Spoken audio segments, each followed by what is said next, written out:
Hi everyone! I'm back today with another page about my Disney trip. These photos are the ones we got with Aladdin and Jasmine. For this layout, I decided to use the pink cardstock as my background, and I picked a secondary pattern sheet of paper, which was this black and pink scattered dots type of paper. I can't quite describe it, but I liked it because it reminded me of shooting stars. And when I think of the movie Aladdin and Jasmine, I think about the starry nights and I think about shooting stars. So I don't know, that's how I decided to use this pattern sheet of paper. I've also cut out a 3x4 card from the cut apart sheet, and it is a little camera with the word Noteworthy on it. I wanted to use that as well as part of my title. You might recognize these picture frames or Polaroid frames. They're from my last month's kit that I had left over where I punched out the stars, and I thought I could incorporate them onto this page. I picked this navy blue one, a evergreen kind of green color, and this darker winter green or hunter green kind of color to go on this page. I wanted to use that pattern sheet of black and pink paper to back my photos, and I didn't want the dots to be like running up and down. I actually wanted them to be diagonal. So I decided to, tilt my photo so that the border around the backing of the photo, you can see that the dots are slanted, because I really wanted that shooting star kind of effect on the photos. So I'm backing all my photos and having all the dots slanted, just to keep with my theme of shooting stars. It worked out pretty well because as soon as I adhered my biggest photo onto that pattern sheet of paper, the other pieces that I had cut off worked really well and was able to back my other 3x4 photos that I had also in this layout. Now for the layout and position of the photos. I usually like to put the photos in a layout where it tells a story of how things unfolded. The first two, the top two photos, the smaller ones, are pictures of us just talking to Aladdin and Jasmine while they're signing my autograph book. And that was the first thing that happened when we met them. And then I had the bigger photo on the bottom, which was where we, completed our conversation and we took one last photo with the both of them, and that would be at the bottom. So I liked how that flowed because that's how the activities unfolded for us. As for my embellishments, I was trying to figure out where they would fit. I don't like grids very much, so you won't see me do grid types of layouts often. I did end up moving my photos a little bit so I can add areas where I can add more embellishment. So I added the first area between my top two photos where I added the picture frame, and then I did pick the second area and third area to be on the left side of my bigger photo. You'll notice that I actually took the pattern sheet of paper that I had used to back my photos, and I punched out a little star.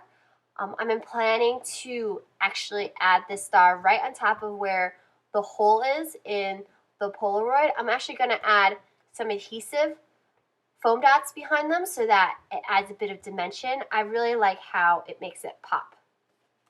And I do that for all three of those Polaroid frames. I did end up cutting my 3x4 card that said Noteworthy. I took out the yellow border because I didn't really have much yellow on this layout and I didn't want that to stand out so much. I also didn't like how the 3x4 was taking up so much space that it caused a lot of layering issues for me on that left corner.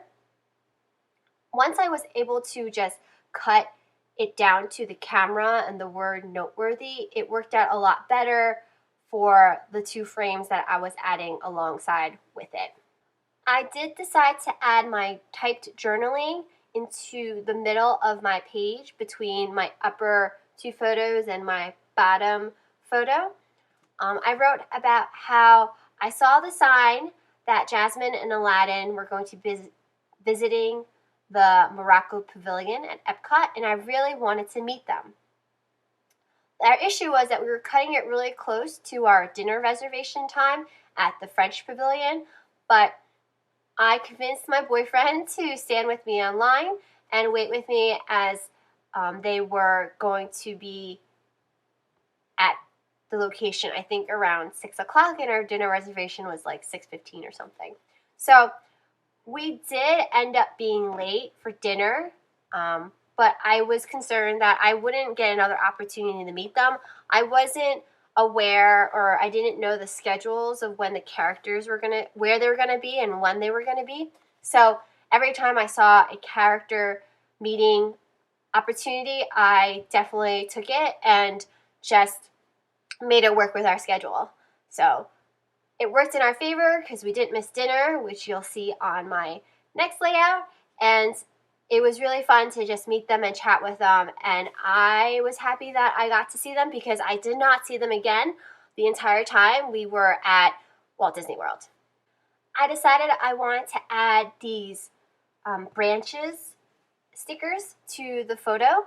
I added one to the upper middle section of my page where that area of embellishment is, and then I added another piece to the right of my larger photo, and then a third one to the left of my left side cluster of embellishments. I did end up cutting that last sticker apart because the whole piece wasn't working for me.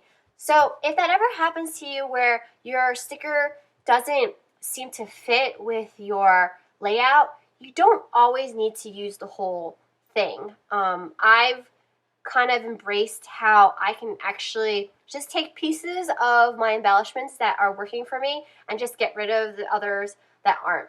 And this worked out well because I was able to save the other piece for another layout, and my sticker sheet only had 4, so because I was able to cut one of the bigger pieces up, I have more pieces to work with for a future page. I also had added one of my white chipboard words. It says always, and that becomes and completes my title to be always noteworthy. I use my fine line applicator, and I love this applicator because it gives me just the right amount of glue and it doesn't puddle and oversaturate my cardstock or pattern paper for that matter if I ever used it on pattern paper. So I definitely recommend getting one of these because it just gives you a little bit of glue and it adheres it really well to the page. I'm going through my box of Mickeys, and I didn't find a color in my supplies that I thought would work well with the page. So I do end up using a scrap of pattern sheet paper I had left over from previous layouts, and I take my Mickey punch and I just punch 3 from there. And those worked out really well because it was a white background with those long oval colored like pink and black dots. I call them all dots. I don't really know what else to call them. And it just worked out really well for me that the color scheme worked perfectly with the page.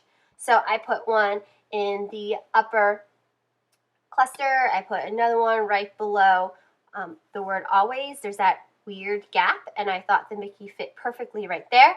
And then I added just one more by the branches I had added on the right side of my larger photo. And that's pretty much my page. So I hope you enjoyed this video. If you did, please give me a thumbs up. If you have any comments or questions, please leave them below. And I hope you have a crafty day.